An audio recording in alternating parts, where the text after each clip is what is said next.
자, 행정법의 대상인 행정의 의미, 형식적 의미와 이제 실질적 의미의 구별을 우리가 개념 정의와 함께 같이 보도록 하겠습니다. 자, 형식적 의미, 실질적 의미. 어떠한 사물을 파악할 때 항상 이제 겉보기가 있고 속에 담겨 있는 내용이 있겠죠. 전부 다 같을 수도 있고 다를 수도 있다라는 걸 염두에 두시면서 같이 보시면, 자, 형식적 의미 행정과 실질적 의미 행정 둘 모두를 행정법의 대상으로 삼아서 행정 구제를 논의한다라는 결과는 우리가 이미 알고 있습니다.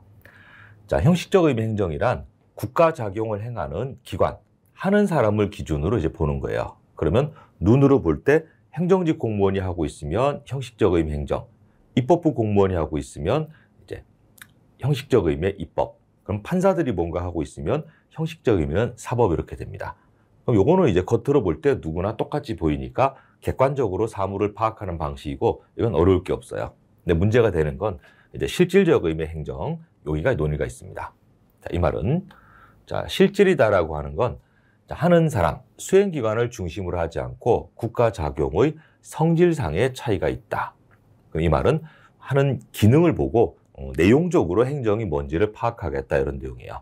따라서 이건 해석에 딸린 문제이니까 전부 다 자기 생각, 주관적으로 사물을 파악하는 방식이고 전부 견해의 대립이 있습니다. 견해의 대립이라고 하는 건 이른바 학설 대립이 있다라는 뜻이 돼요. 학자들이 풀어내는 썰. 법과대학의 정교수분들이 이제 논문을 쓰시는 분들이죠. 대학 교수님들. 그분이 자기 논문에서 근거를 들어서 이렇다라고 주장하는 게 학자들이 풀어내는 썰, 학설이라고 부르고, 학자들마다 서로 간에 이제 비판을 펼치기 때문에 견해의 대립이 있다, 이렇게 끝나게 되면 객관식에서는 전부 다 맞는 지문으로 보시면 돼요. 반대로 이견이 없다, 이렇게 하게 되면 전부 다 객관식에서는 다른 견해를 무시하는 결과가 돼버리니까 이견이 없다, X. 견해의 대립이 있다, 그럼 동그라미, 이렇게 보시면 됩니다. 그러면 자, 어떠한 견해가 어떠한 견해에 의했을 때는 내용적으로 행정일 수도 있고 아닐 수도 있습니다. 이 가운데, 자, 국가작용 가운데에서 그럼 국가가 행하는 여러 가지 일들 중에 입법과 사법을 제외한 나머지를 행정으로 보겠다. 이러한 실질적 의미 행정을 이렇게 파악하는 견해를 이른바 소극설 또는 공제설, 이렇게 불러요. 그럼 제가 노란색으로 동그라미 친 거, 제외한다, 그 다음에 소극적이다, 공제, 덜어내다, 이런 뜻이죠. 이거 전부 다 같은 뜻입니다. 그럼 어떤 게임이 되느냐? 자, 실질적 의미 행정을 인정하는 견해 중에서 국가가 행하는 것들 중에 내용을 보고 누구나 지켜야 되는 조문을 만드는 거, 실질적 의미의 입법. 법을 가지고 위법이다, 적법이다를 판단하는 거, 그게 실질적 의미의 사법. 뺀 나머지를 전부 다 실질적 의미의 행정이다라고 보는 견해예요. 그러면 크게 나누어서 일단 실질적 의미의 행정이라는 개념을 정립할 수 있다라고 인정하는 견해 속에서 방식이 빼는 방식으로 파악하고 있으니까 이름이 소극설, 이렇게 됩니다. 근데 항상 견해의 대립이 있다, 이 말의 다른 표현이 기존에 있는 견해를 반박하면서 내 견해가 더 옳다라고 얘기하는 거니까 견해의 대립이 있다, 비판이 있다, 다 같은 내용입니다. 전부 객관식에서는 동그라미.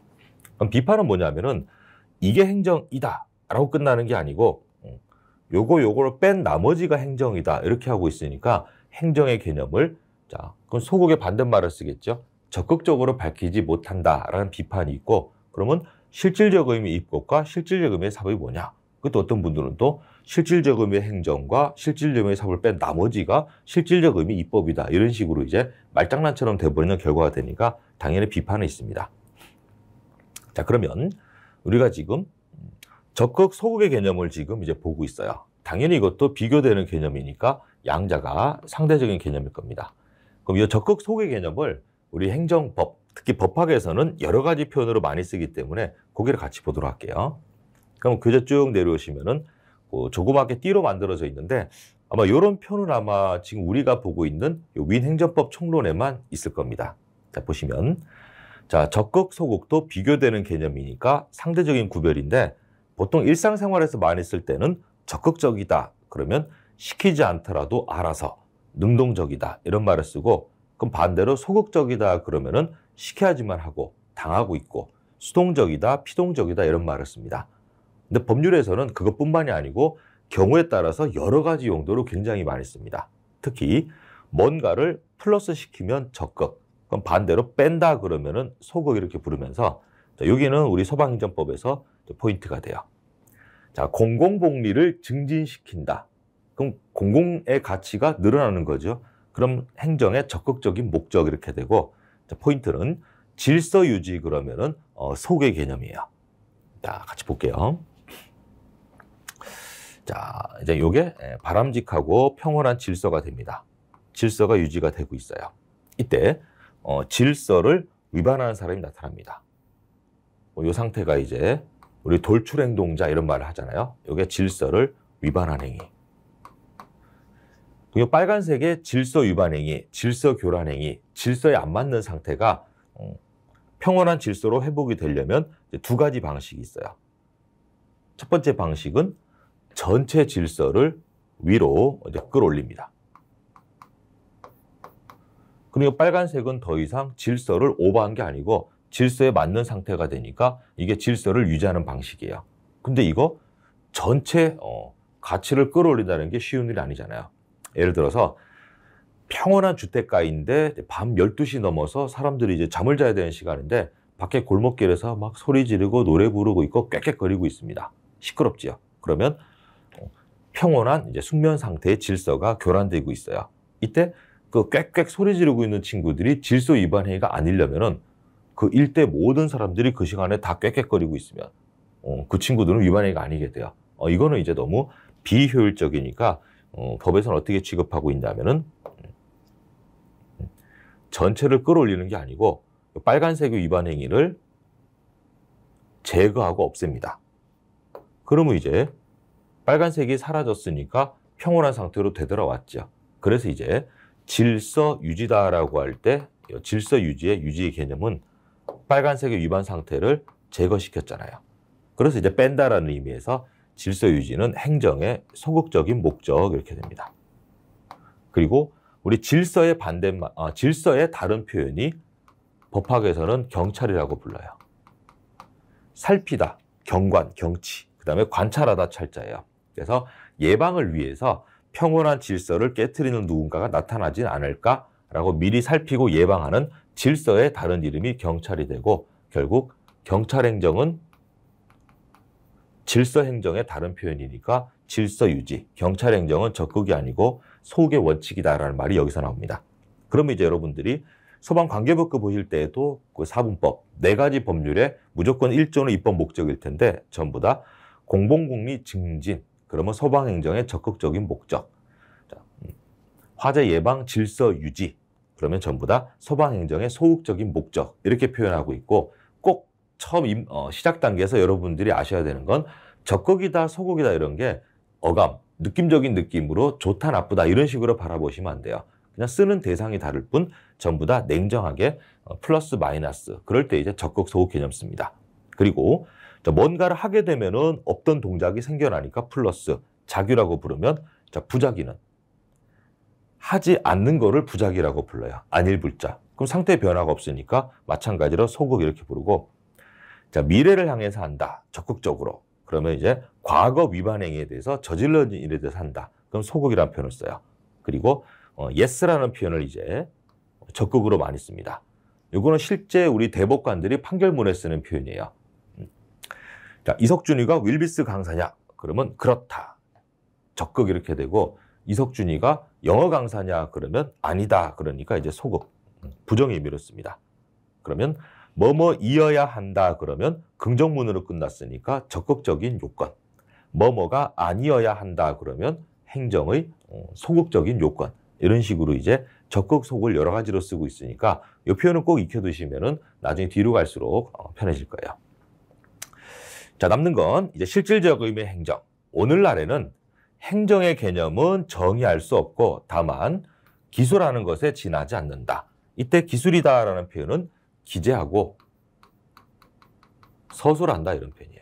즉 개념정의라고 하게 되면은 그 어떤 행정도 공통 요소, 개념정에 나와 있는 요소를 다 갖추고 했어야지 행정이라고 부를 수 있는데 행정의 종류가 너무 다양하기 때문에 이건 불가능이다요. 그래서 오늘날의 행정은 기재하고 서술하고 특징을 묘사하는 거에 지나지 않는다. 이런 말을 씁니다. 결국 일의적, 하나의 의미로만 이게 행정이다. 행정이면은 이 개념정에 나와 있는 요소를 다 갖춰야 된다. 이거는 불가능이다라고 독일 법학자인데 행정법의 대가인 포르스토프라는 사람이 그렇게 말했습니다. 그럼 최고 마스터도 모르겠다. 개념정이 안 된다. 그러면 다른 행정과 비교해서 특징을 잡아보는 식으로만 하겠다. 이렇게 얘기하고 있으니까 결국 행정은 개념정의가 아니고 실질적 의미의 행정은 전부 다 개념적 징표라고 해서 특징을 얘기하는 표현이에요.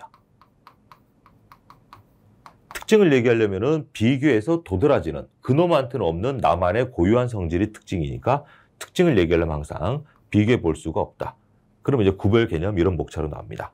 그래서 행정의 특징을 기재하고 서술해서 비교 대상인 국가 작용 중에 입법, 사법 요거하고 이제 비교 판정하는 방식으로 행정을 바라보고 있어요. 자, 그러면 이제 우리 다음 페이지로 넘어가 보겠습니다. 자, 행정의 개념적 징표 나오고 있습니다. 자, 보시면 자, 특징을 얘기하는 표현들이에요.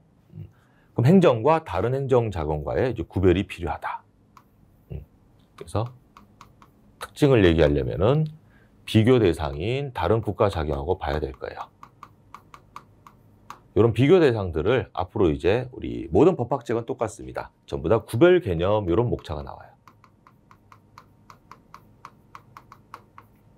그럼 이 말은 행정과 다른 국가 자격과의 구별, 요놈을 비교해서 요놈의 특징을 알아보겠다 이런 방식이에요. 그럼 얘네들은 행정이다 아니다. 비슷해 보이지만 다르니까 구별 개념이고 비교 대상이에요. 그래서 이제 이렇게 잘 비교해서 알아두시면은 요놈의 특징을 기억할 수 있고 요놈을 끼워서 틀린 놈으로 바꾸고 싶을 때는 헷갈리라고 이쪽 단어를 바꿔치기 해서 틀린 지문 만드는 게 우리 이제 사회과학 공부의 전형적인 방식이다 이렇게 보시면 돼요. 자, 그러면 행정이라는 게 비교 대상이 뭐가 있는가? 입법과의 구별이 있고 사법과의 구별이 있겠습니다. 그럼 입법과의 구별을 볼게요. 자, 입법이라고 하는 것은 왜 이름이 입법인가? 법을 세운다 이런 뜻이죠. 요거는 일반적이고 추상적인 성문의 법규, 국민의 권리 의무상을 담고 있는 걸 법규라고 부릅니다. 요거를 정립하는 작용이다라고 해서 정립하다 립자에다가 법법자를 딴 거예요. 그 남는 건 이제 일반 추상적이다라는 개념을 아셔야 되겠습니다. 그건 우리 인문강에서 봤듯이 일반적이다라고 하는 건 이거의 효력을 받는 사람이 누구냐? 모든 사람. 이른바 불특정 다수인을 겨냥하는 국가작용이다. 두 번째는 추상적이다라는 내용은 시간 또는 장소가 딱히 정해져 있지는 않다. 그런 말이에요. 쉬운 말로 하게 되면 누구라도 언제 어디서든 지켜야 되는 룰, 그걸 만드는 걸 입법작용 또는 제정이라는 표현을 쓰죠. 좀 비교해서 행정은 일반 추상의 반대말을 놓으면 될 거예요. 국가기관, 국가작용 중에 하나인데 법을 개별적, 특정인에게 구체적, 시간 또는 장소를 딱 특정해서 집행한다라고 하는 게 일반 추상적인 법조문을 현실화시키는 걸 얘기합니다. 이 집행부, 이게 행정의 고유한 이제 특징이 됩니다. 그러면 이제 결론은 시험 문제 나오는 건 여기 3번이에요. 자, 불특정 다수인에 대한 그랬으니까 일반적이에요. 근데 특정인에 대해서 구체적도 행정이지만 자, 불특정 다수인에 대한 구체적인 규율, 일반 구체적인 걸 뭘로 볼 거냐? 일반을 높이 사면은 입법으로, 구체적을 높이 사게 되면 행정으로 불려야 되는데 우리나라에서는 이름을 자, 일반 처분으로 부르고 결국 구체성만 있으면 행정으로 본다요. 예를 들어서 7월 15일부터 16일 양인간 노량진역 1번 출구 통행금지. 이유는 에스컬레이터 보수공사. 그러면 시간 7월 15일부터 16일 이틀간. 장소 노량진역 1번 출구. 시간 또는 장소는 딱 특정했습니다. 근데 그 시각 그 장소를 누가 지나가려고 할지는 알 수가 없죠. 그게 이른바 일반 구체적인데 일반 처분으로 부르면서 행정으로 분류한다. 결국 입법은 일반 추상적, 행정은 개별적이건 일반적이건 구체성이 있으면 행정이다. 그래서 행정은 구체. 요거 이제 꼭 머리띠를 둘러서라도 알고 계셔야 돼요. 자, 그럼 다음 페이지 가보겠습니다. 이제 사법과 한번 비교를 해볼까요?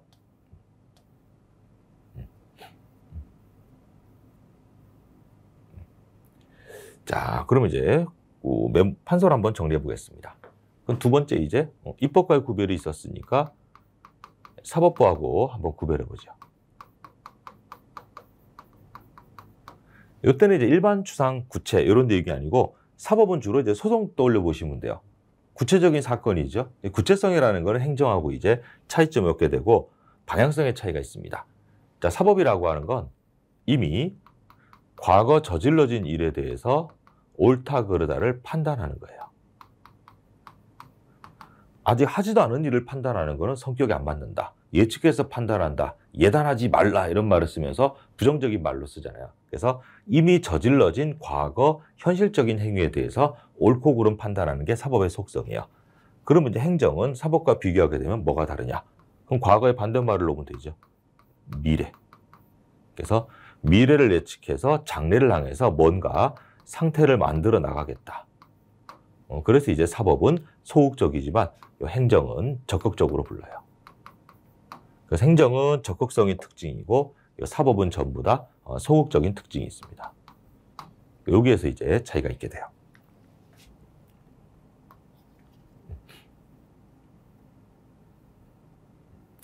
자, 일반 처분에 관해서 이제 책의 내용이 나오고 있죠. 자, 위쪽이 자, 사안에 대해서 구체적이냐 추상적이냐. 구체적 그러면 시간 또는 장소가 딱 정해져 있다. 추상적 그러면 언제 어디서든 시간 장소 안 가려요. 그 다음 밑에 대상을 보게 되면 개별 구체라는 건 특정 그놈이냐 누구인지는 딱 알 수가 없다. 불특정 다수인 모든 일을 대한 거냐. 그럼 시험에 나오는 건 자, 구체성만 있으면 개별 구체이건 자, 일반 구체적이건 전부 다 이제 처분으로 본다. 라는 걸 알 수 있을 겁니다. 요거 기억하시면 돼요.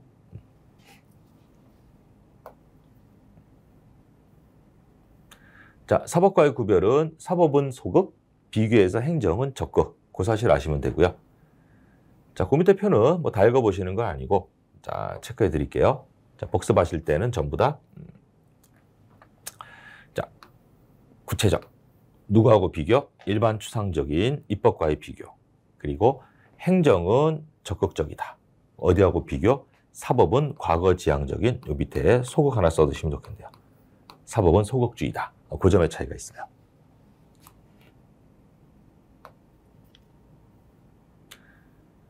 자, 첨언복귀는 지금 보실 거 없어요. 그리고 자, 마무리해 보죠. 우리 실질적 의미 행정, 입법, 사법이 있습니다. 같이 한번 볼까요?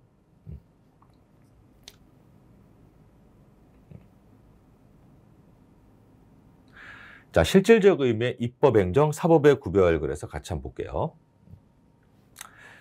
자, 가로로 되어 있는 게 형식적 의미입니다. 그러면 이건 국회가 하는 거, 행정부가 하는 거, 이건 법원이 하는 거 이렇게 되고요.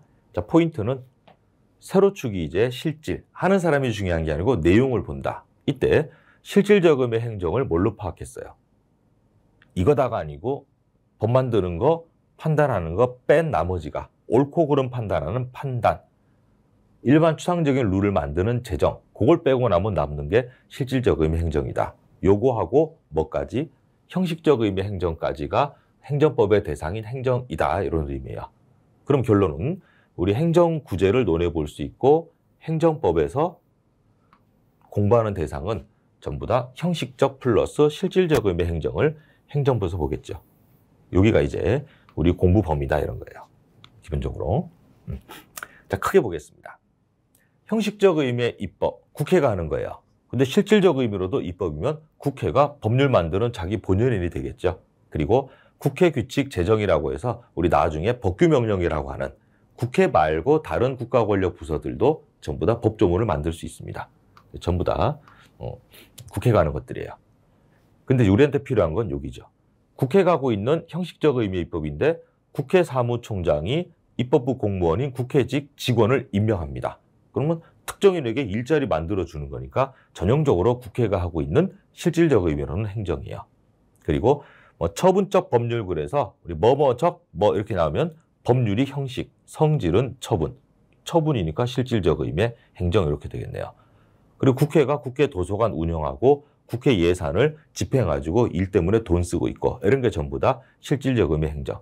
그럼 비록 국회가 하는 일지라도 행정구제, 항고소송으로 다툴 수 있는 거리들이 나온다 이 말이에요. 국회 사무총장이 국회직 공무원을 파면시켰으면 당연히 취소송으로 행정구제를 도모할 수 있다. 그런 내용이 됩니다. 형식적 의미의 입법인데 실질적 의미의 사법인 것. 국회 사무처에서 소송을 흉내낸 행정심판이라고 하는 옳고 그름의 판단이 나올 수 있습니다. 이런 게 전형적으로 국회가 하고 있지만 실질적 의미의 사법. 자, 우리가 공부하는 이제 이렇게 보니까 스위스 국기 같네요. 여기가 이제 우리 행정법의 대상이 되는데, 자, 형식적 의미의 행정. 하는 사람 전부 다 행정부니까 이거 전부 다 우리가 다룹니다. 전부 행정구제의 대상으로 삼을 수 있다요. 이 중에서 행정청의 법규명령이나 행정규칙 제정하고 지방자치단체가 조례를 만들고 대통령의 긴급명령 등등이 전부 다 앞으로 우리가 행정작용편에서 행정부도 법조문을 만든다. 행정입법 파트예요. 그리고 중간에 억지로 외우고 이런 거 아닙니다. 절대 하시면 안 돼요. 하는 거 행정부인데 실질적 의미도 행정이다. 이게 우리가 공부하는 오리지널, 이걸 행정행위, 다른 이름으로 처분으로 불러요. 각종 인허가, 징계처분, 여러 가지 등등. 이때 대통령이 하고 있습니다. 형식적 의미 행정이에요. 대법원장이나 대법관 임명장을 대통령이 줍니다. 사람에게 일자리 만들어주니까 실질적 의미로도 행정이 돼요. 자, 마지막에 이제 밑에 있는 거. 행정부가 하는데 실질적 의미에서 전형적으로 행정심판, 오리엔테이션 사례에서 본 그 내용입니다. 그럼 마지막에 형식적 의미의 사법, 법원이 하는 거겠죠? 봤더니 법원도 법규명령이라고 하는 조문을 만듭니다. 대법원 규칙 제정, 실질적 의미의 입법. 자, 비교해서 옛날에 이제 요거하고 헷갈리라고 이제 요거 잘 나왔었어요. 자, 대법관이나 이 정도 말고 일반적인 판사들, 일반 법관들은 사법부 수장인 대법원장이 임명합니다. 하고 있는 건 대법원장이니까 형식적 의미의 사법인데 역시 특정인에게 일자리 만들어주고 있죠. 실질적 의미로는 행정이 됩니다. 마지막에 하나 추가하자면은 여기 법원의 재판, 형식적 의미의 사법, 재판이니까 실질적 의미도 사법. 이게 국민의 권리구제의 최종 역할을 담당하고 있는 행정구제 중에서 행정소송 되겠죠. 법원에서 하는 거. 그래서 행정입법과 행정행위가 행정작용편의 양대축, 그리고 행정심판과 행정소송이 행정구제의 양대축. 요거 이제 앞으로 공부해 나가는 행정법의 대상이 됩니다. 그럼 제가 이 얘기를 굉장히 자세하게 말씀드렸는데 중요한 내용은 요 다음에 나올 거예요. 그럼 요거 바로 이어지는 내용이 이른바 통치행위라고 나옵니다. 통치행위 주로 대통령이 많이 해요. 근데 고도의 정치적 사안이니까 법이라는 거로는 심사할 수가 없다. 이런 내용들이 있습니다. 그러면 대통령이 하고 있으니까 형식적 의미의 행정으로 볼 수도 있겠지만 애초에 우리끼리 합의되고 약속된 게 통치행위는 실질적 의미, 형식적 의미 행정, 행정법의 대상 행정에서 포함 안 시킵니다. 그래서 하나 메모해 두시고 추후 이어지는 통치행위는 형식적 의미, 실질적 의미 행정에서 애초에 제외시킨다라고 하는 것을 염두에 두시면 돼요. 왜냐? 항상 목적을 잃어버리면 안 됩니다. 우리가 공부하는 행정법의 대상이 뭐냐? 그 행정의 의미를 찾는 건 전부 다 행정구제를 해보기 위함인데 통치행위는 개념 자체가 행정구제가 안 되는 놈이 원칙이기 때문에 굳이 행정법의 대상인 행정의 논의에선 뺀다 이런 개념이에요. 이걸 염두에 두시고 다음 중 실질적 의미의 행정인 것으로만 묶인 것은 이런 식으로 나오게 되면 전부 다 소국설이 통설 판례였으니까 실질적 의미의 입법, 제정이라는 거 빼고 실질적 의미의 사법 이걸 빼고 남는 걸 이제 실질적 의미의 행정으로 보시면 그 소고법이 원래 정석적인 풀이법입니다.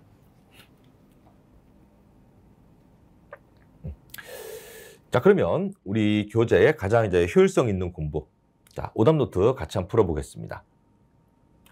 대통령령을 제정하는 건 실질적 의미에는 행정에 속하나 실질적 의미로 행정이 아니죠. 이거는 대통령령, 총리령, 부령 이 역시 오리엔테이션에서 봤습니다. 이건 조문을 만드는 거니까 실질적 의미는 입법이죠. 형식적 의미로는 대통령이 공포하고 있으니까 형식적 의미로는 행정이 맞습니다. 그럼 똑같이 국회 사무총장이 직원을 임명한다. 형식적 의미로는 국회가 하고 있으니까 행정이 아니고 형식적 의미는 입법이에요. 근데 실질적 의미로는 행정이죠.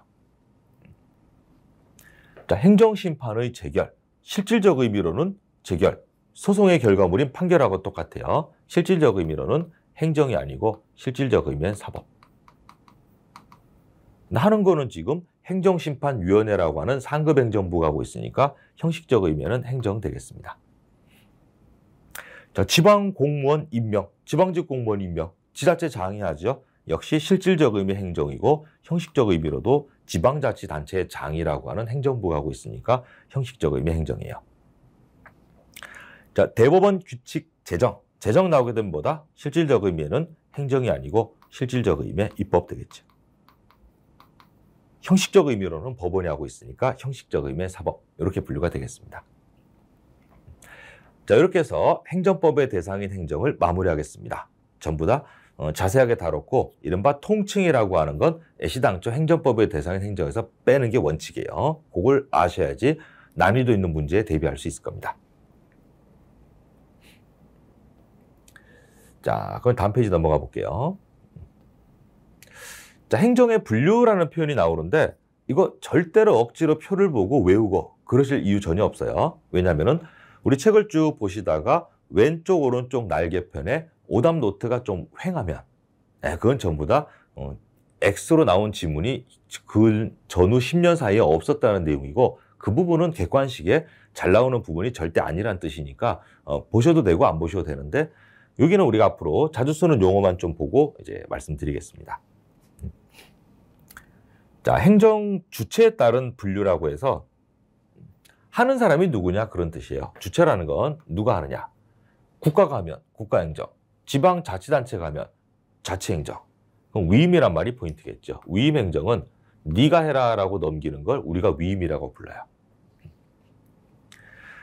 자, 그 밑에 이제 내용에 따른 행정의 분류가 있습니다. 여기가 의미가 좀 있고요. 자, 질서행정. 아까 뭐라 그랬죠? 질서의 다른 이름이 경찰.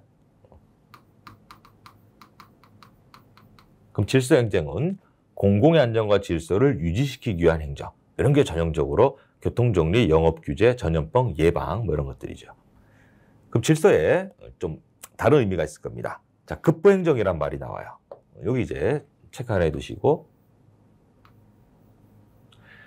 자, 공급하고 부여하는 행정 이렇게 보시면 되는데, 급부행정은 국민에게 수익을 주는 행정을 얘기해요. 그래서 일반적인 생활 배려와 개개인 시민에 의한 급부의 보장을 통해서 자, 사회국가 원리가 정답이 될 수 있는 게 이른바 급부행정 내지는 복지행정이다 이렇게 보셔도 돼요. 국가가 좋은 거 주는 거, 재난지원금 드리고 기초생활수급 보장금액 드리고, 그래서 물건 자체를 주는 방식도 있고 이제 서비스를 제공하는 방식도 있습니다. 전부 다 보충성의 원칙이 적용된다. 보충의 의미를 말씀드리려고 지금 이제 보고 있는 건데요. 자, 우리 법률에서 보충이다라고 하는 건 절대로 채운다, 메꾼다 이런 뜻이 아닙니다. 전부 다 라스트, 최후 수단의 원칙이에요. 그럼 이 말은 국민에게 복지 지원금 주는 거 처음부터 준다, 아니면 맨 마지막 수단으로 지원금 준다, 맨 마지막 수단으로 쓴다, 그런 말이에요.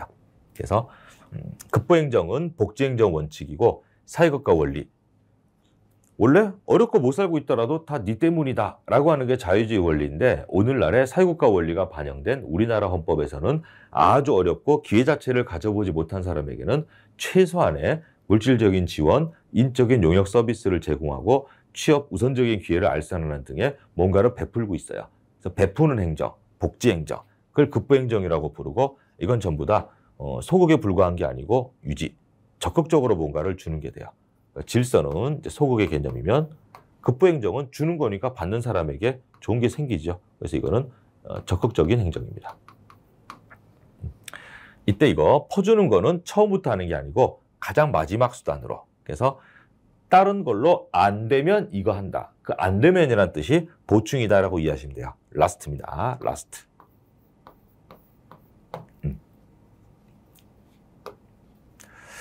자, 그리고 다음에 뭐 유도행정, 계획행정, 공과행정, 조달행정 안 나옵니다. 안 보셔도 되고. 자, 권력과 비권력은 이제 행정법 끝까지 관통하는 테마니까 여긴 좀 의미가 있어요. 자, 권력행정이다. 자, 권력적이다라는 말은 결국 상대방의 동의를 요하지 않는다. 그런 뜻하고 다르지 않습니다. 상대방의 동의를 제가 앞으로 요하지 않는다 그러면 한자를 써서 불요 이렇게 표현합니다. 상대방의 동의를 얻지 않아도 무조건 할 수 있다. 그게 권력적이에요. 그래서 권력적이다라는 말의 다른 표현이 법률상 대등관계가 아니고 법률상 우열관계가 있어요. 국가가 우월한 지위에 있고 열등한 지위에 있는 국민이 있으니까 얘가 원치 않더라도 강제적으로 할 수 있다. 그래서 개인의 권리 의무에 대해서 일방적으로 강제시키고 구속한다. 이게 전부 다 권력행정, 우월한 지위를 전제로 함 전부 다 권력적이고 강제적이고 구속력이 있다 이런 내용입니다. 자, 경찰행정 따라야 되죠. 조세행정 원치 않아도 세금 내야 되고 시정명령 받으면 의무를 이행해야 되고 군대 끌려가야 되고 이런 식이 이제 권력행정이 우리가 일상생활에서 피부로 느끼게 되는 국가행정이에요. 그럼 권력의 반대말이 있을 거니까 보시면 비권력행정. 그럼 이 말은 권력적이 아니란 뜻이니까 동의를 요하지 않을까요? 동의를 요할까요? 상대방의 동의를 얻어야지 할 수 있는 행정. 상대방이 동의하지 않으면은 그자에게 어떠한 의무를 요구할 수는 없다. 그럼 상대방이 지 스스로 동의 안 하면은 불리한 상태에 빠지지 않기 때문에 비권력 행정을 다른 말로 명령 강제성의 수단을 사용하지 않고 상대방의 임의적이다 이런 말을 씁니다. 임의적이다라는 게 대표적인 게 이른바 계약. 당사자가 합의해야지만이 권리 의무가 생길 수 있고 행정 지도라는 거는 애시당초 우리 인문강에서 봤듯이 사실행위라고 해서 권리 의무라고 하는 법률 효과 발생이 직접 목적이 아닙니다. 따라서 행정 지도는 권고하고 권유하는 거니까 해라.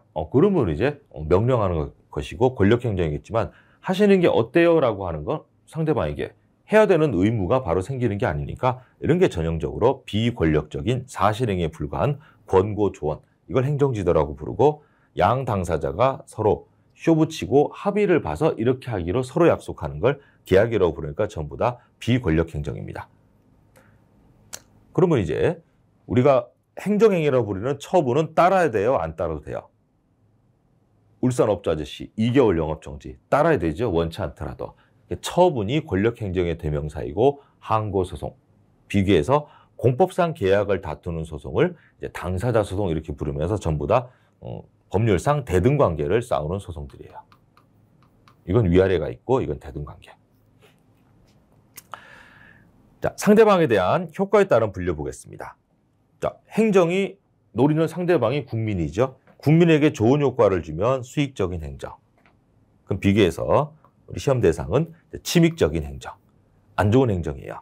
침익적, 침해적, 부담적. 이거 전부 다 국민의 자유와 권익을 제한 또는 의무를 부과하는 거. 이런 게 이제 안 좋은 거니까 침익적 행정이고 이런 걸 가지고 국민들이 취소송을 요구하는 행정구제의 대상으로 삼을 거예요. 자, 복효적 행정이라는 말이 나오고 있는데 우리 전부 다 한자어들입니다. 중복되다 복자에다가 상대방이 국민에 대한 효과, 효자를 따서 이제 복효라고 부른 거예요. 이거는 어떤 사람에게는 좋은 효과, 안 좋은 효과가 다 나올 수 있는 처분도 있고 하이브리드죠. 아니면 A라는 사람에게는 좋은 효과인데 이게 다른 제3자에게는 안 좋은 효과를 주게 되는 걸 이른바 복효적 행정행위 또는 요즘에는 제3자에게는 안 좋은 효과를 줄 수 있다라고 해서 제3자효 행정행위 이런 말을 많이 씁니다. 그래서 우리 서방법에서는 독자적인 시험 문제는 절대 안 나오니까 자, 수익적, 침익적 행정의 구별을 익혀두시면 될 것 같아요.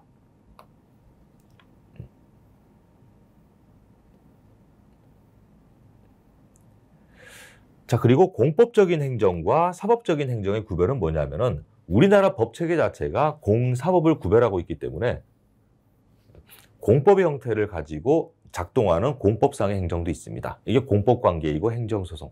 비교해서 민법으로 대표되는 개인 대 개인의 사법관계를 다루는 법 형식을 가지고 추구한 행정도 있습니다. 그럼 여기에 대한 다툼은 이제 민사소송 이렇게 구별이 돼요. 자, 목적은 필요 없고요. 자, 법 기속에 따른 분류. 이 기속이란 말이 이제 앞으로 많이 나올 건데 구속하다하고 같은 뜻이에요. 그럼 올가맨다 이런 거죠. 그래서 A라는 사람이 B를 구속하고 있다 이렇게 쓰면 A가 센 사람, B가 약한 사람이니까 올가매여서 원치 않더라도 따라야 된다. 그래서 강제적이다의 다른 이름이 구속적이에요. 그러면 법에서 구속하는 정도에 따라서 차이가 나는 게 이른바 기속행정이 있고 우리 시험에 100% 나오는 재량행정이 있습니다. 그럼 이 말은 법에서 강하게 구속을 하고 있는 행정. 그럼 행정부는 강하게 구속을 받아서 법이 정한 상황이 발생하면 무조건 법에서 말한 대로만 해야 되고 따르게 할 수는 없다. 이게 이른바 기속행정이에요. 예를 들면 도로교통법에 음주운전을 정당한 이유 없이 거부한 자는 필요적으로 면허를 취소하여야 한다 이렇게 돼 있어요. 그럼 부세요 그런데 안 불면 면허 취소 처분 말고 달리할 여지가 경찰직 공무원에게 없습니다. 그러면 그 필요적 운전면허 취소는 기속행정이 되는 것이고 자, 재량행정은 할까 말까, 얼만큼 할까 선택의 유도리가 주어져 있는 게 재량행정이에요. 불량식품 판매한 자에 대해서는 6개월 이하의 영업정지할 수 있다. 그러면 영업정지 할까 말까 요거를 결정재량이라고 부르고 이게 퍼스트예요. 할까 말까. 근데 하기로 마음 먹었으면 얼만큼 어떻게 할까. 요게 이제 어느 정도로 할까.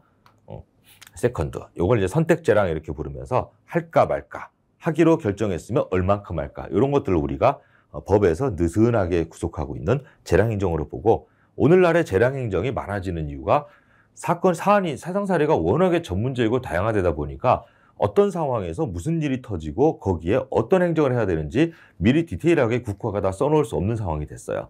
그래서 이제 국회의 법률은 대강만 정하고 사안마다 합리적으로 니들이 알아서 해라. 현장을 담당하는 행정직 공무원 너희들에게 1차적 선택권을 주겠다. 이게 이른바 재량행정이고 자, 재량행정 나오게 되면 앞으로 우리 행정행위에서 이제 지겹도록 반복할 건데 자, 재량행정 그러면 연결되는 단어 첫 번째가 구체적인 사안에 가장 효율적인 공익을 달성하는 걸 합목적성이라고 부릅니다. 행정의 목적은 공익 달성. 그래서 구체적인 공익을 위해서 행정부의 전문성을 존중한다. 그래서 할까 말까 얼마큼 할까를 니들이 알아서 해라. 이걸 이제 재량행정으로 부르고 결국 여기서 유추할 수 있는 건 행정부의 전문성은 뭐에 있다? 요 사안에서 가장 효율적인 공익이 이거다라고 공익 여부를 실현시키고 조절시키는 게 행정부의 주특기입니다. 그래서 구체적인 사안마다 가장 합리적인 공익이 뭐냐? 그게 행정부의 전문성이고 행정청의 고도의 전문성 그러면 이제 재량행정이다 이런 식으로 합니다. 자, 이렇게 해서 우리 행정의 분류와 행정의 의의를 마무리하도록 하겠습니다. 자, 다음 시간 미리 말씀드리면은 뭐 꽤 재밌는 판례이고 우리 한능검 하시면서 현대사 하셨던 분들은 그 사건 명칭이 겹치는 게 몇 개 나오기도 하니까 판례 한번 살포시 읽어보시면은 아주 훌륭한 예습이 될 것 같습니다. 그래서 앞으로 기본 강의 제가 차근차근 교재를 짚어가면서 필요한 부분의 용어는 다 말씀드릴 거니까 예습은 제가 이제 말씀드리지 않습니다. 다만 가장 중요한 건 우리 복습, 특히 OX 풀이 위주로 복습을 꼭 전해드리겠습니다. 자, 수고 많으셨고요. 다음 시간에 또 좋은 모습으로 찾아뵙겠습니다. 다음 시간 통치행위 우리 만나 뵐게요.